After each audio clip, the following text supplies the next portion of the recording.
A Fox Business alert. Well, you heard it here first from Charlie Gasparino. Now the New York Times is picking it up that former New York City Mayor Michael Bloomberg is actively preparing to enter the Democrat presidential primary and is expected to file paperwork this week designating himself as a candidate in the Alabama 2020 presidential primary. The Times reporting that Bloomberg has been privately weighing a bid for the White House for weeks and has not yet made a final decision on whether to run. But this is the first sign that he's seriously moving toward a campaign. Liz, you know the mayor. You've been talking to him the past couple of weeks. What do you make of all this? Well, I think he's made no secret of the fact that he's uncomfortable with progressives like Bernie Sanders and Elizabeth Warren. He is a very leading figure in the Democratic Party on gun control and climate change. Those are his big issues. Obviously, he has a very robust resume of accomplishment, and he still has a pretty ready-to-go staff waiting to work on a campaign holed up in the townhouse here in Manhattan, ready to work for him. So I'm not surprised he's doing that. He's been waiting to see kind of who emerged.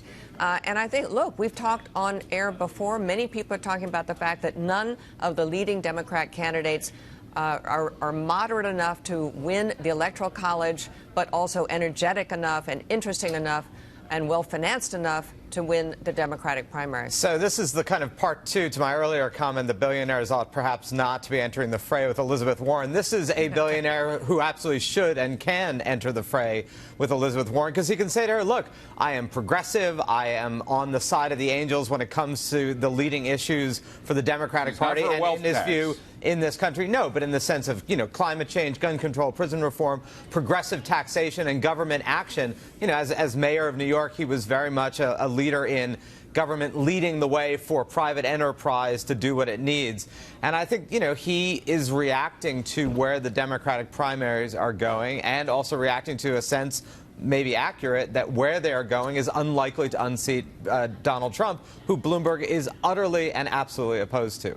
Two very important things. He's worth $53 billion. That's number one.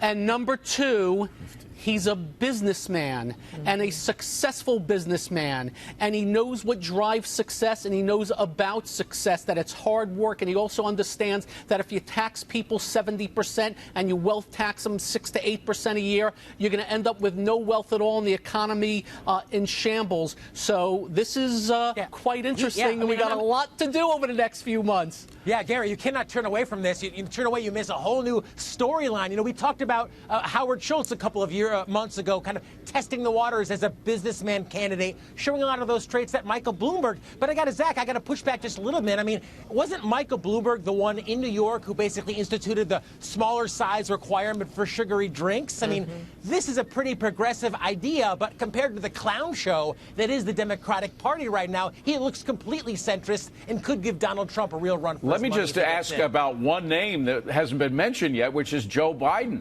What happens to Joe Biden? He's the moderate right now. Does this completely displace him as the leading moderate, Liz? Well, I was trying to be polite and saying that Bloomberg has more energy than Joe Biden. I just think, look, I think Joe Biden's a very weak candidate. He doesn't gather money. He doesn't gather crowds. He doesn't have a very loud voice in this campaign. Yes. I know he's likable. I just think, honestly, I just don't think he's sharp enough to be the candidate. And look, I don't think it displaces him, but I think it takes some air out of him. No because question. Guess what we're going to be saying for the next few weeks if this is true and moves forward? Bloomberg, and he's a very good speaker, and he means what he says. And again, businessman, very, very important to the independents, and independents win general elections. I can promise you that. All right. I wonder what Bernie Sanders is going to say. He who said that there should be no billionaires. Yeah. $45 billion? Is that how much billionaires? No billionaires. All right. Well, thank you. We'll follow this story very closely here at Bulls and Bears.